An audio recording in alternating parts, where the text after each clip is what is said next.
Olá! Nós vamos falar hoje sobre a Síndrome de Hunter, ou mucopolissacaridose 2. O nosso grupo é formado por Alana, Bianca, Carolina, Cristiane, Gabriela, Natália e por mim, Laís. A mucopolissacaridose 2 foi descrita pela primeira vez em 1917 por Charles Hunter. Todos os indivíduos com MPS 2 têm uma anormalidade na enzima hidronato sulfatase. Essa anormalidade pode ser falta ou baixa de produção da enzima ou produção de uma enzima que não é capaz de executar a sua função. Essa deficiência resulta no acúmulo dentro das células de mucopolissacarídeos, mais conhecido como glicosaminoglicanos, que são formas de açúcar. O gene que normalmente produz a enzima deficiente está localizado no cromossomo X. Em geral, cada paciente apresenta um tipo específico de mutação, que é a mesma dentro da família. A forma da herança da MPS2 recessiva ao X é diferente da forma de herança ligada das outras MPS, que são autossômicas recessivas. Até o momento, não existe cura da MPS2, porém, há maneiras de ajudar os pacientes a terem uma boa qualidade de vida. Como a MPS é herdada? As meninas podem ser portadoras da mutação em um dos seus cromossomos X, mas, exceto em casos muito raros. Elas não desenvolvem a doença, pois seu cromossomo X normalmente compensa a alteração existente no outro cromossomo X. Já os meninos, que são portadores da mutação, sempre serão afetados, pois possuem apenas um cromossomo X, aquele que possui a mutação.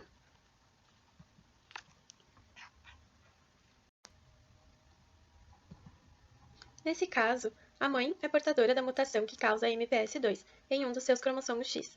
Esta mutação pode passar para suas filhas, que serão portadoras normais como a mãe, ou para seus filhos, que serão afetados pela doença. Aqui, como podemos ver, o pai contém MPS2 e passará para sua filha, que será portadora normal. Como a MPS é uma doença ligada ao X, é possível determinar, através de testes de DNA, se a mãe da paciente também é portadora da mutação. 60 a 80% das mães são portadoras. Nesse caso, as irmãs, as tias maternas e as avós dos pacientes também podem ser portadores. Os pacientes podem ser classificados como portadores de MPS tipo 2 grave, intermediária ou leve. Na grave, os indivíduos têm atraso de desenvolvimento progressivo e problemas físicos mais graves. Na intermediária, os indivíduos têm inteligência normal ou perto do normal e problemas físicos graves. Já na leve, os indivíduos têm inteligência normal, problemas físicos mais leves e sobrevida praticamente normal. Independente da gravidade do quadro clínico, todas as pessoas com MPS 2 têm deficiência da mesma enzima, no caso, a hidronato sulfatase.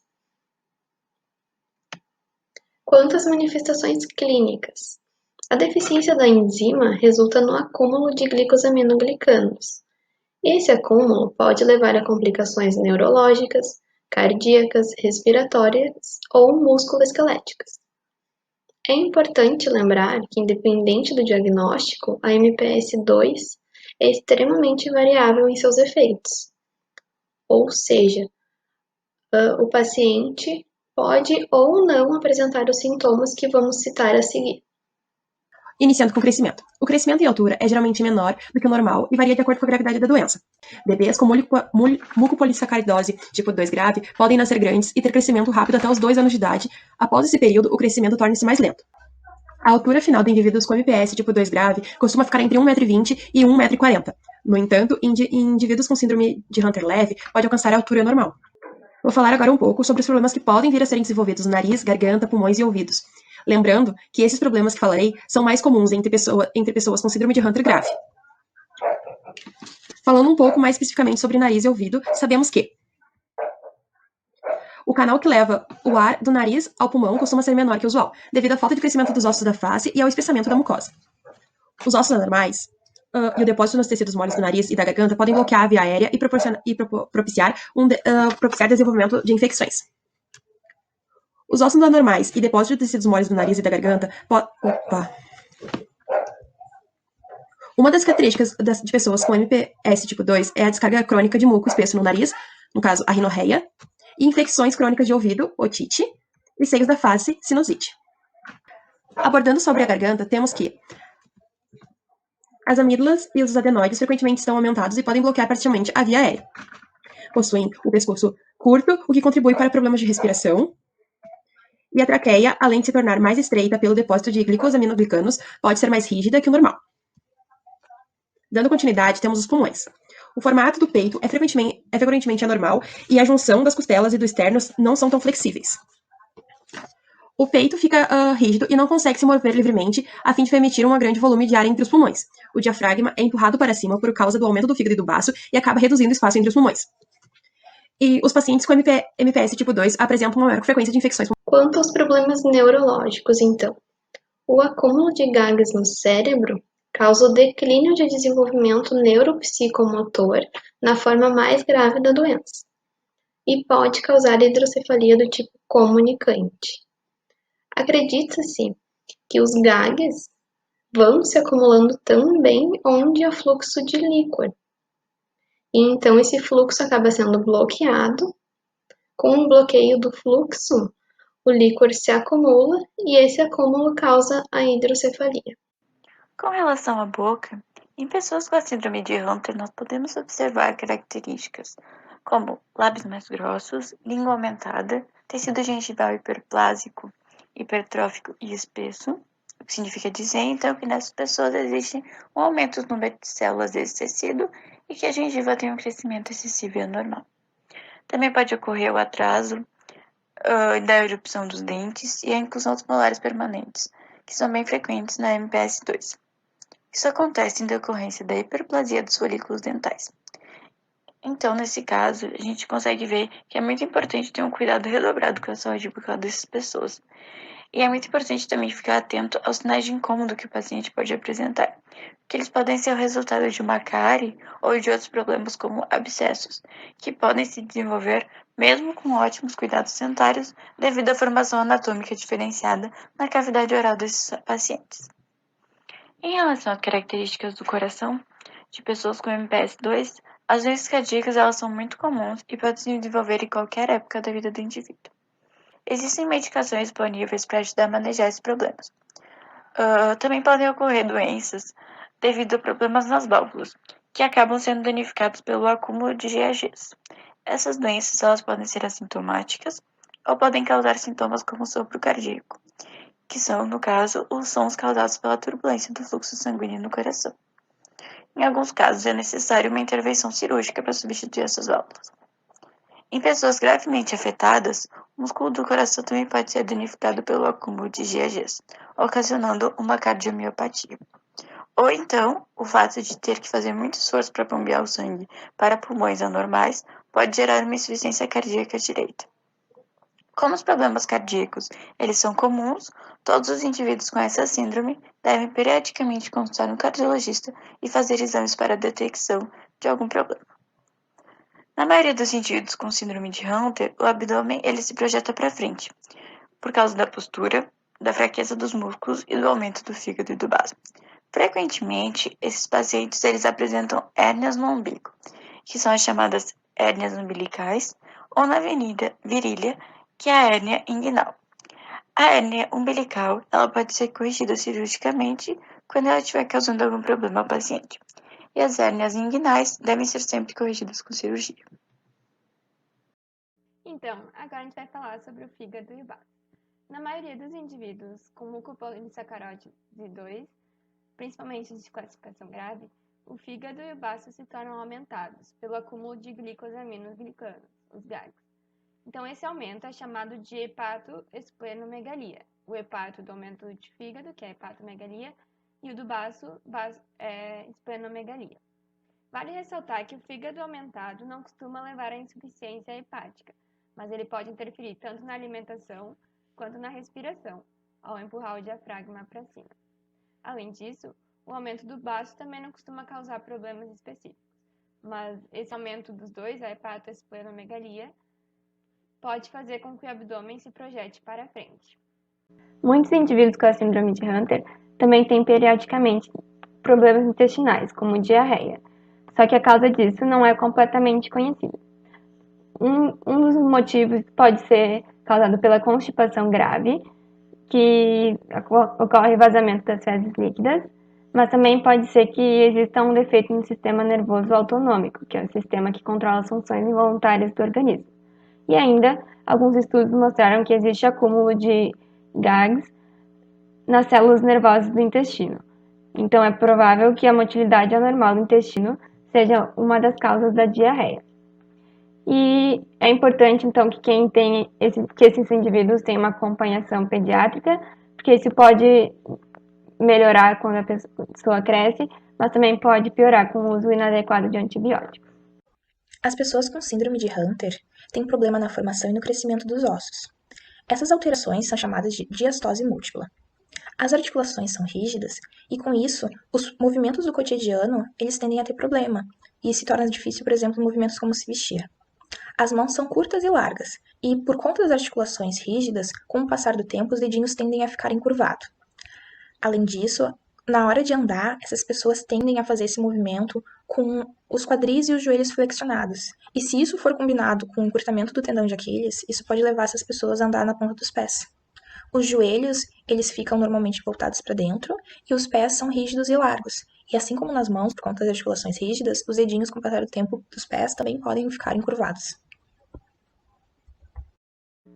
Ocasionalmente, também podem existir problemas de visão secundários, alterações na retina ou ao glaucoma, que é aumento de pressão.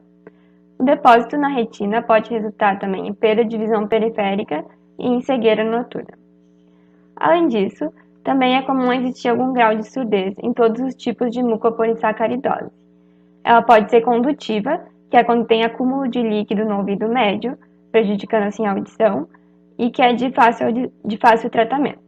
Mas ela também pode ser neurosensorial ou sensorial, que é normalmente causada por dano às minúsculas células do ouvido interno, que é de mais difícil tratamento. E ela ainda pode ser mista, que é quando ocorrem esses dois tipos ao mesmo tempo. E a questão da surdez pode piorar com infecções de ouvido frequentes. Por isso, é de extrema importância monitorar a audição regularmente, para não prejudicar a capacidade de comunicação e nem de aprendizado. Características sobre a pele. As pessoas com síndrome de Hunter tendem a ter a pele espessa e dura, o que torna difícil a coleta de sangue e a colocação de catéteres intravenosos. Possuem excesso de pelo no rosto e nas costas. Possuem transpiração excessiva e pés e mãos frios. Isso possivelmente está relacionado ao comprometimento do coração, circulação e de outros mecanismos que controlam a regulação da temperatura. Na parte de tratamento e manejo, a gente tem que analisar alguns tópicos. O primeiro deles é o tópico da alimentação. A primeira coisa a ser dita é que não existe nenhuma dieta comprovada cientificamente que reduza o acúmulo de glicosaminoglicanos. Só que apesar disso, alguns pais eles relatam que com a diminuição de açúcar, leite, corantes e vários outros aditivos químicos, essas pessoas com a síndrome elas têm uma redução de excesso de muco, de diarreia e de hiperatividade. Lembrando que essa dieta ela sempre tem que ser acompanhada por uma nutricionista. Com o passar da idade, essas pessoas elas vão tendo dificuldade de engolir, e com isso podem acabar perdendo muito peso. Se elas perdem muito peso, elas têm a chance aumentada de aspirar líquidos e comida para dentro dos pulmões, e isso pode acabar causando uma pneumonia. Outro tópico a ser analisado é a fisioterapia. Como eu já tinha explicado antes, as articulações dessas pessoas elas são rígidas. E os exercícios físicos, eles, além de trazer um benefício para todo o corpo, eles trazem benefício para essas articulações porque elas previnem que elas tenham mais problemas ainda. Anestésicos. Anestesiar um indivíduo com síndrome de Hunter exige muita habilidade. O médico responsável por esse procedimento deve ser um anestesista experiente. O ideal é que seja feita antes de qualquer cirurgia uma avaliação pré-anestésica. Entretanto, às vezes são necessárias cirurgias de emergência. Nesse caso, é melhor ter certeza de que o anestesista saiba que podem ocorrer problemas durante a intubação. A via aérea pode ser muito pequena, exigindo um tubo endotraqueal muito pequeno também. A colocação do tubo pode ser difícil, podendo ser necessário o uso de um broncoscópio flexível. Ainda, por causa da instabilidade das vértebras do pescoço, deve ser evitada a hiperextensão da nuca. A retirada do tubo de respiração após o término da cirurgia também pode ser difícil em alguns indivíduos. Tratamentos específicos para MPS 2. Transplante de fibroblastos. Não existem evidências de que esse tipo de tratamento traga algum benefício aos pacientes com a síndrome. Transplante de medula óssea. Não é recomendado para os indivíduos portadores da síndrome. Terapia da reposição enzimática.